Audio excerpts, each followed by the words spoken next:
Bom dia, irmãos e irmãs. A paz do Senhor Jesus para todos nós. Irmãos, nós estivemos comentando hoje a respeito de coisas do mundo. Umas pessoas falam assim, interpretam assim, comigo assim. E, coincidentemente, eu estou trazendo aqui hoje uma mensagem que fala exatamente sobre as condições do mundo, que nós todos sabemos que o mundo está sob maldição. Nós não podemos esquecer isso. E às vezes as pessoas têm muita dificuldade para entender isso. Às vezes a pessoa, mas maldição por quê? Eu não fiz nada, eu não sou culpado que Adão fez. Então é muito bom a gente estar comentando as coisas, o que nós temos visto, para fazer uma análise. Nós não conseguimos saber o que é bom se não vermos o que é mal. E o contrário também é verdadeiro. Nós só conhecemos o bem se nós estamos vendo o mal. Então, a primeira coisa que nós temos que entender é o seguinte: o nosso aprendizado é espiritual.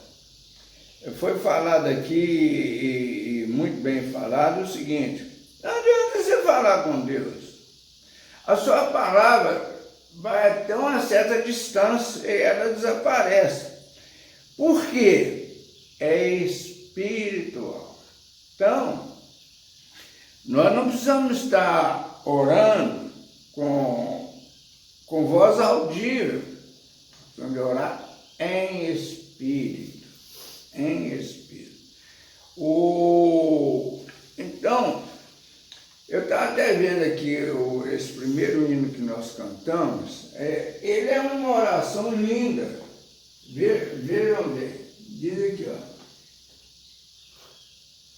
Jesus, em tua presença, reunimos-nos aqui. Quer dizer, Jesus não está dizendo que nós nos reunimos aqui nesse local, não. Na presença de Jesus, nós reunimos no mundo. Né? Contemplamos tua face, rendemos-nos a ti. Contemplamos, nós imaginamos a face dele. Pois um dia tua morte trouxe vida a todos nós. Nós cremos na sua ressurreição. Né? Isso é uma oração. Mas é uma oração espiritual. Nós estamos espiritualmente falando com Jesus. Completo acesso ao coração do Pai. Nos dá completo acesso, porque nós não vamos ao Pai sem Jesus. É uma oração muito linda. O véu que separava já não separa mais. Aquilo que separava já não separa mais. Não existe mais barreira. Jesus, o derramamento do sangue na cruz, quando ele abriu o véu, ele escancarou o véu. Aí ele diz que a luz que outrora apagada, agora brilha e cada dia brilha mais.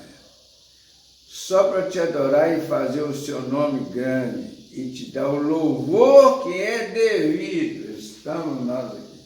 Quer dizer, então ele está dizendo que a nossa presença no mundo aqui tem que ser uma presença diferente. Agora, como nós vamos ser diferentes? Aí nós vamos ver o seguinte: a natureza, tem muita gente que fala, não, mas isso é a natureza. Sim, mas nós temos que entender que a natureza foi criada por Deus. Deus que criou a natureza. Mas como que é a natureza? Porque não pode. A natureza não tem capacidade de criar uma coisa tão bem criada, tão organizada como é a natureza. Nós olhamos, por exemplo, o seguinte: a chuva cai ela é filtrada pela terra e volta. Tudo é de você vê o seu corpo, o seu corpo, como seu corpo é perfeito.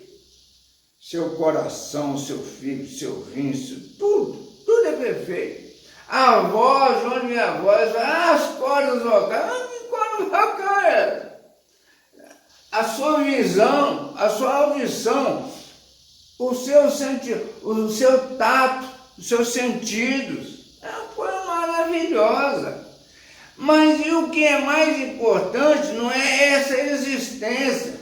Mais importante é a permanente existência disso, não há mudança. Isso aqui é importante. Mas aí nós vamos entender o seguinte, lá em Isaías 24, 06, versículo 6,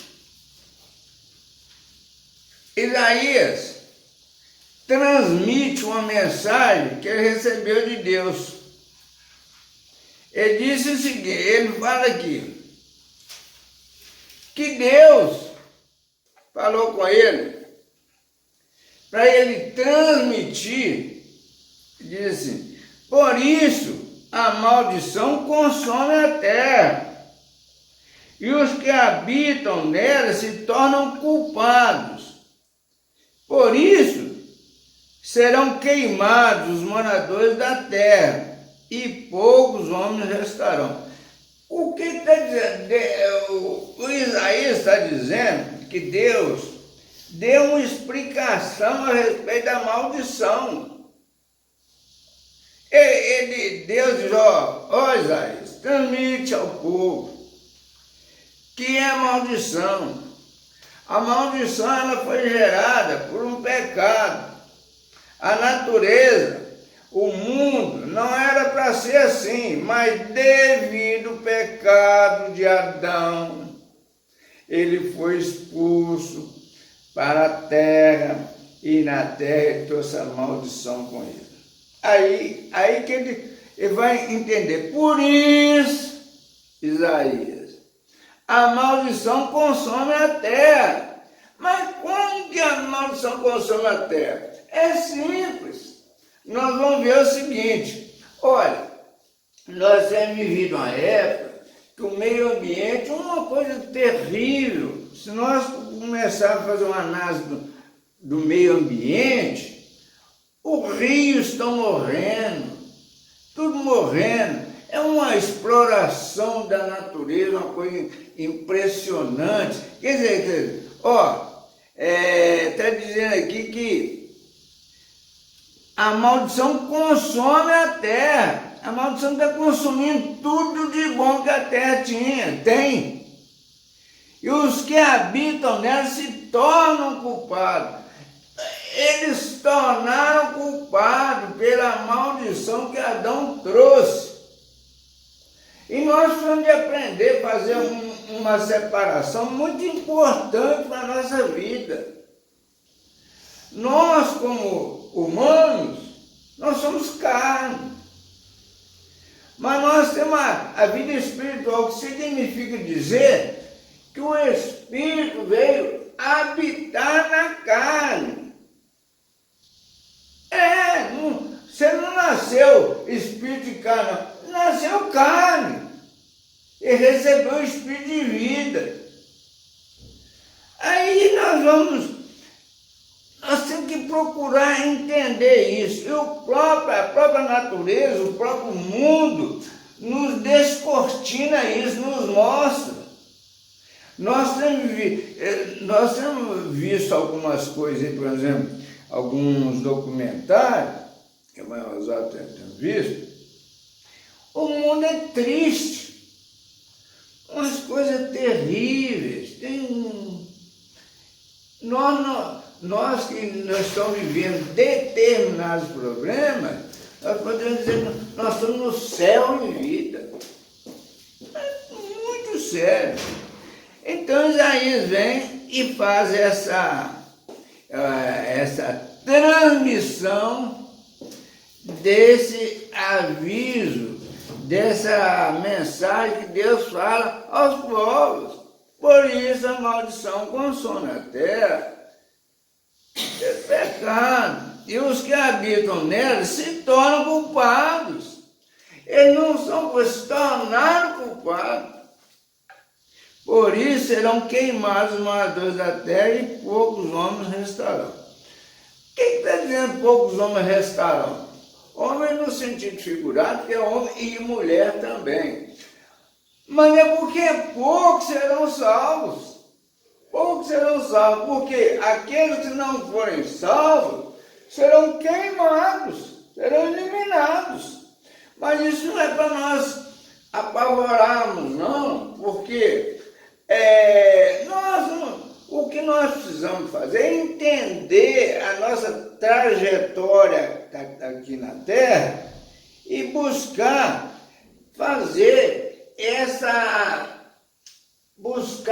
essa comunhão espiritual com Deus. E nós podemos até testar Deus. Testar Deus é o seguinte: se o que ele fala, o que a palavra fala, se realmente acontece. Então, por exemplo, lá em Isaías traz uma mensagem que está em Deuteronômio 28, que fala sobre obediência e desobediência. Mas não precisa de abrir a Bíblia lá em Deuteronômio, não, porque é muito simples. Fala sobre obediência e desobediência. E Isaías traz isso, porque essa mensagem que está lá em Deuteronômio foi muito antes de Isaías. Aí diz assim, Isaías capítulo 1, versos 19 e 20. Esse aí vocês podem ler. Que é o mesmo, é uma referência ao que está lá em Deuteronômio. Aí Isaías fala assim, Isaías está falando, transmitindo o que Deus falou. Isaías capítulo 1, verso 19 e 20, fala assim: se quiseres e me ouvires, comereis o melhor dessa terra. Se quiserem me ouvir, comereis o melhor dessa terra. Esse comereis o melhor dessa terra, ele é muito amplo.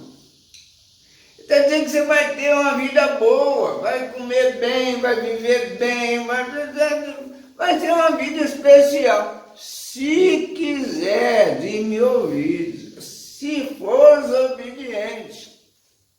Mas, no verso 20 diz: mas, se recusares e fores rebeldes, serei devorado à espada, porque a boca do Senhor o disse.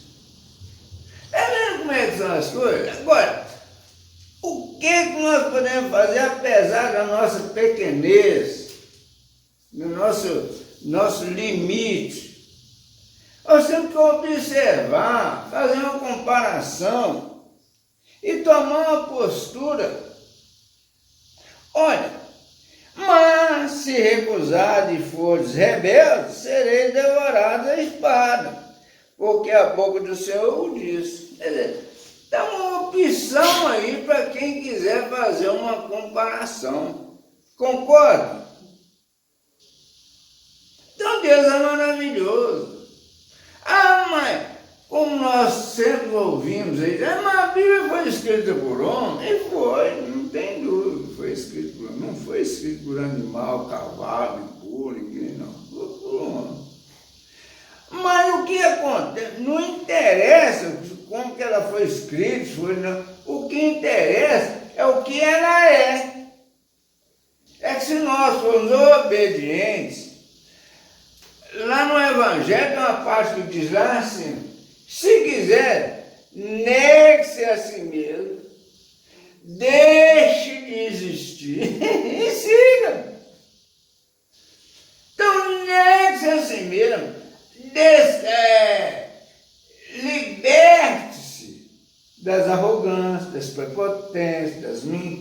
das facilidades, de tudo. Liberte-se disso e siga os ensinamentos de Jesus. Verás que a vida é boa.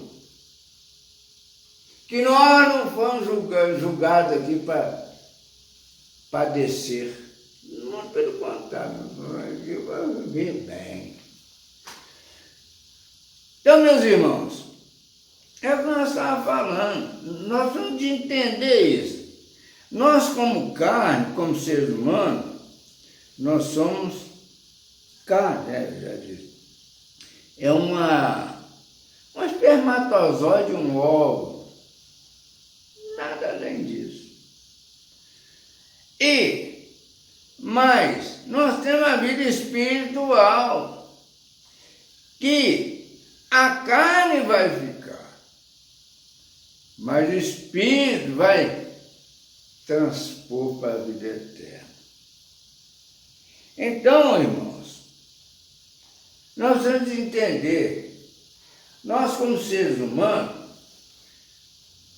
enquanto estamos no ventre da nossa mãe, somos todos puros, iguais. Indiferente de como ele foi concebido. Se ele foi concebido do jeito que foi, se foi num relacionamento legal, um casamento, não foi, não interessa. É carne. Somos puros no ventre da nossa mãe. Quando nós nascemos no mundo, a estrutura, a cultura, a maldição vai nos moldando de acordo com o nosso princípio, como nós somos criados, é assim. E nós vamos.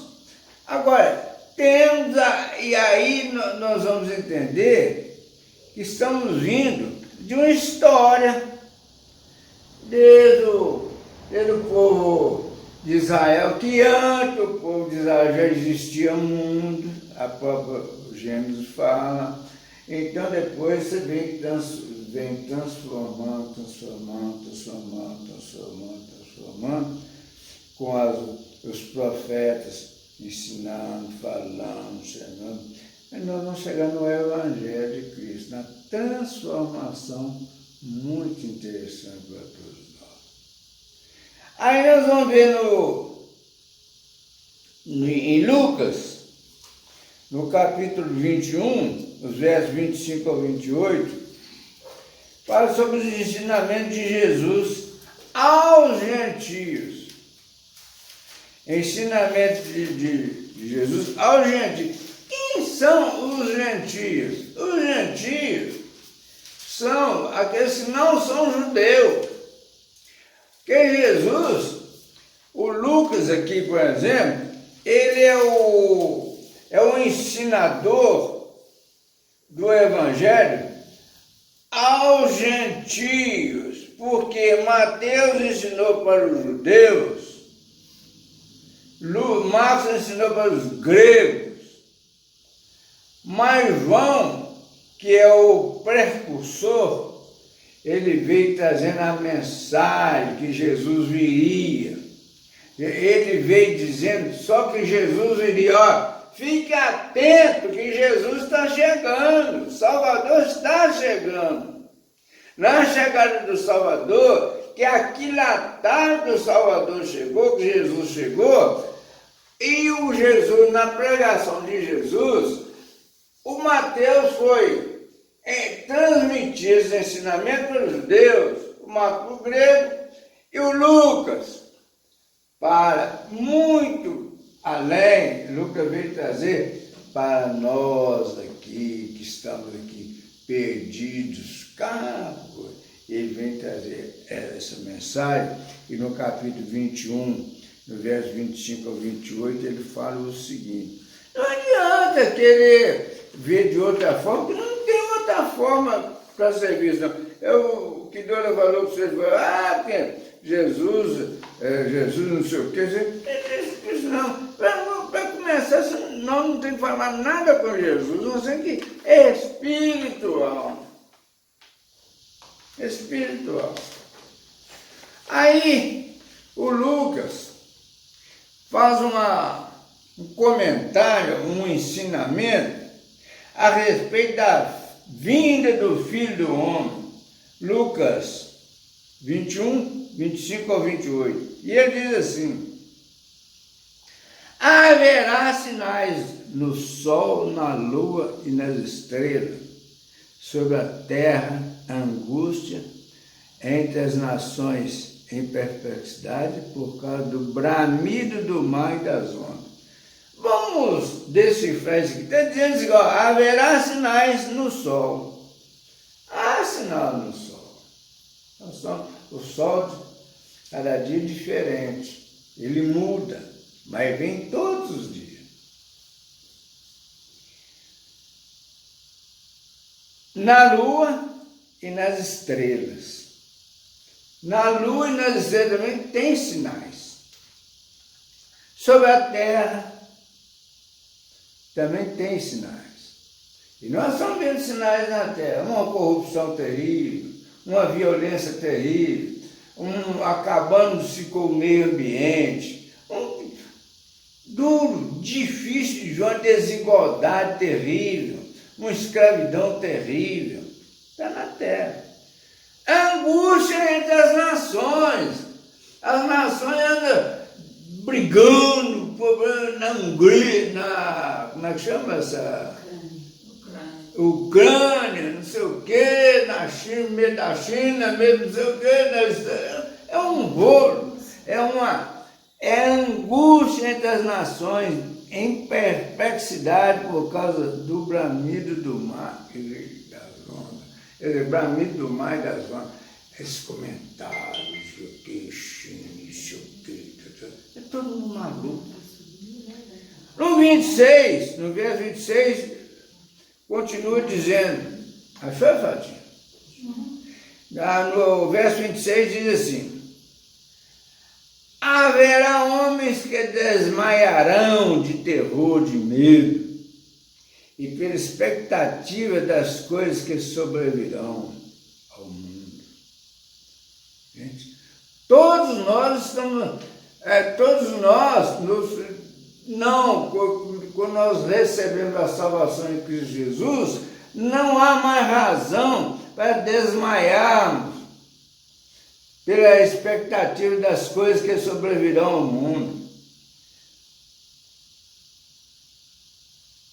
Pois os poderes do céu serão abalados, mas nós sabemos disso. Nós não temos de estar aterrorizados. No 27 diz assim: então, quando passar por essas coisas todas, então se verá o Filho do Homem vindo numa nuvem. Nós temos isso que ainda nós não vimos, mas nós cremos pela fé que isso acontecerá. E pelos ensinamentos da Bíblia, nós temos certeza, porque a Bíblia diz que o mundo será assim, assim, assim. Nós estamos vendo a cada dia o mundo piorando cada dia mais, um desmanche, uma coisa impressionante. Então se verá o Filho do Homem numa nuvem, com poder e grande glória. É quando ele volta, e nós temos que saber disso, que todos aqueles que já partiram estão no paraíso aguardando essa vinda de Jesus. E nós conhecemos a história. Eles serão ressuscitados para julgamento, aqueles que não foram salvos. A igreja será arrebatada, a igreja de Cristo, não é o mundo não, o resto será liquidado.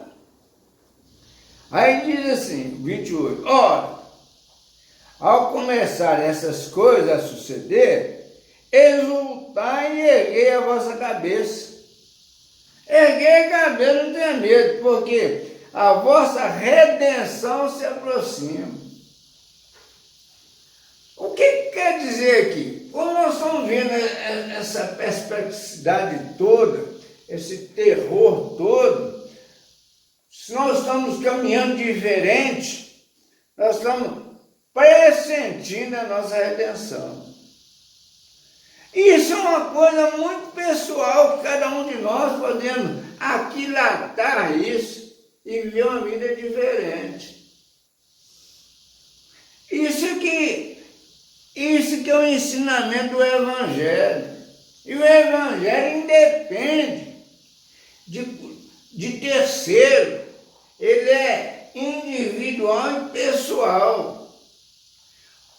Basta querer. Por isso se chama o arrependimento.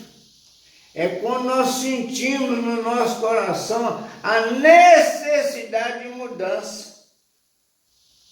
Isso é que é importante. Isso é que é a maior maravilha. Nós não dependemos absolutamente de ninguém. Ninguém pode fazer isso por nós. Eu não faço isso por minha mulher, meu pai, nem minha mãe, nem meus irmãos, nem meus filhos, nem meus netos. Não faço por ninguém. Cada um tem o seu próprio caminho, sua própria escolha, a sua própria visão de mundo que vai trazer o arrependimento. O que é o arrependimento?